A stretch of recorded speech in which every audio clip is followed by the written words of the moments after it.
Саламатсыңарбы балдар? Менин атым Бактыгүл Султанбековна. Биз бүгүн силер менен кыргыз тилин бирге үйрөнөбүз. Сабактын темасы жер жемиштер. Бүгүн сабакта биз жер жемиштер менен таанышабыз, аларды сүрөттөөгө машыгабыз жана сүйлөшүүгө машыгабыз. Биринчи тил жаттыктырып алалык. Тыбыштарды туура айтабыз. Ж, ң, к. Ö, жаңгак, жаңгак. Өрүк, өрүк. Коңгуроо, коңгуроо. Төө, төө. Тилибизди жаттыктырдык. Анда эмесе темабызга өтөлүк. Бүгүн биздин сабагыбызга жазуу дептери керек. Жазуу дептериңерди дайындап алгыла.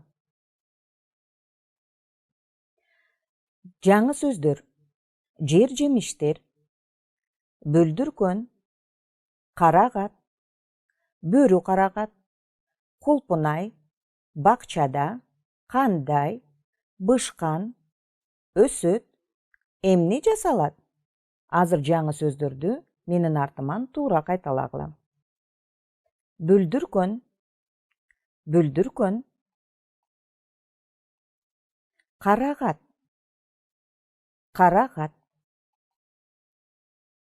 Жүзүм, жүзүм. Бөрү карагат, бөрү карагат. Дарбыз, дарбыз. Колпунай, колпунай. Кыям, кыям. Анда эмесе азыр жазуу ишин аткарабыз. Ошондуктан дептериңерди ачкыла дагы.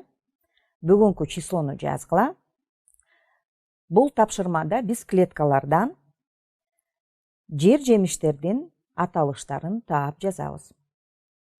Даяр болсоңор баштайдык. Бул жерде 6 жер жемиштин аты катылган. Силерге оңоюраак түшүнүктүү болсун үчүн биринчи сөзгө жардам берейин. Биринчи сөз карагат. Жазып алгыла.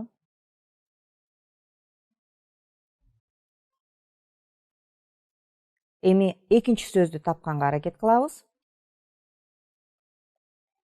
Азаматсыңар, туура таптыңар. Жүзүм. Жазып алгыла. Кийинки сөздү ойлонуп таап көргүлө.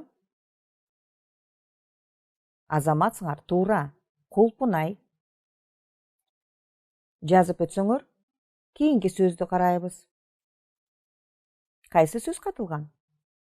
Албетте, бүлдүркөн. Азаматсыңар балдар. Бул сөздү дептериңерге жазып алгыла. Жазып өтсөңөр, кийинки сөздү табалык. Туура, оңой эле болду, Азаматсыңар. Бөрү карагат. Бул сөздү дагы дептерге жазабыз. Бирок бөрү, карагат деп айрым-айрым жазабыз.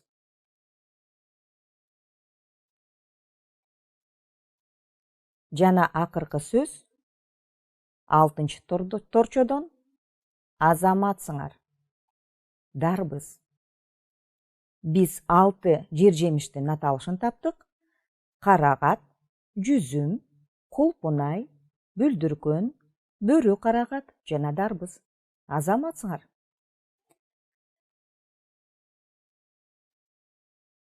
Кийинки тапшырмага өтөбүз. Жер жемиштерди сүрөттөөгө үйрөнөбүз.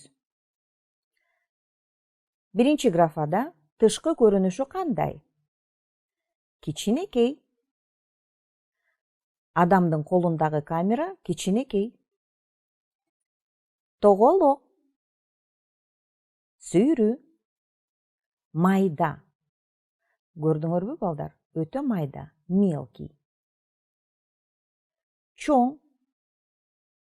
Түсү кандай? Кара, сыя көк, кызыл, сары, жашыл. Бул сөздөр менен биз таанышпыз. Даамы кандай? Таттуу, ширин. Ачуу, кычкыл. Бышкан, жана акыркы сөзүбүз даамдуу. Биз бүгүн өтүлгөн жер жемиштерди сүрөттөөгө машыгабыз. Мисалы, карагатты сүрөттөп көрөлүк. Карагат кичинекей, тоголок, түсү кара, даамы кычкыл жер жемиш. Ал тоодо, бакчада өсөт. Анда эмесе балдар, силер кулпунайды сүрөттөп көргүлөчү.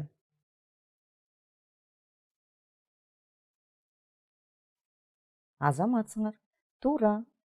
Кулпунай кичинекей, сүйрүү, түсү кызыл, даамы таттуу жер жемиш. Ал бакчада өсөт. Азаматсыңар. Эми сүйлөшүүгө машыгабыз. Бүгүн Акылай менен Актан сүйлөшүшөт.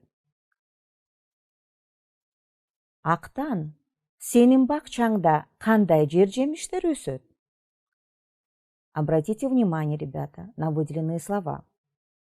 Мы в 1 классе проходили тему «Если предмет твой, то мы используем слово «сенин», а к существительным добавляем окончание «н» или же «н».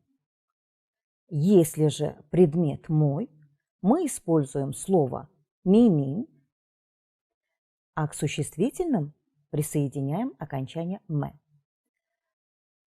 И здесь же, ребята, мы научимся с вами отвечать на вопросы. Я специально вопрос выделила синим цветом. При ответе мы, ребята, должны заменить местоимение, его окончание и, конечно же, вопросительное слово. Итак, вопрос.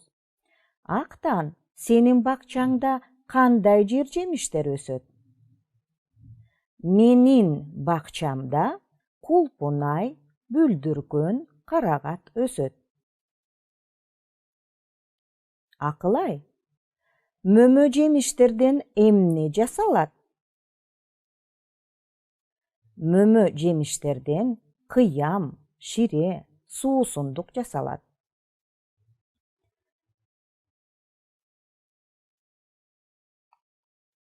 Кана, эми балдар окшош диалог түзүүгө машыгабыз.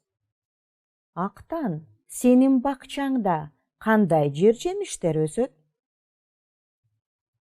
Менин бакчамда жүзүм, бүлдүркөн, карагат өсөт. Акылай, мөмө жемиштерден эмне жасалат? Мөмө жемиштерден кыям, шире жасалат. Кана, кийинки бул ыр. Азыр мен ырды окуп, которуп берем түшүнүктүү болсун үчүн. Жыты сонун буркурап, ай бүлдүркөн, бүлдүркөн, жар башынан салаалап, бала көзүн күйдүргөн. Бүлдүркөндүн ширесин бөбөгүмө ичирем, күчтүү болуп чоңоет досторунун ичинен. Запах ароматный повсюду стоит, спелые ягоды на ветвях висят. Они манят детей своим видом. Соком ежевики напою я братика, вырастет он сильным среди своих друзей. Кана келгиле балдар, сабагыбызды жыйынтыктап алалык. Мен эмнени билдим?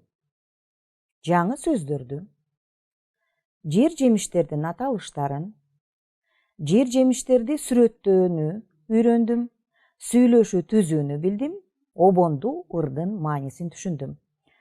Анда үй тапшырмасын жазып алгыла, үй иши. Жаңы сөздөрдү сөздүк дептерге жазып алгыла жана жаттагыла.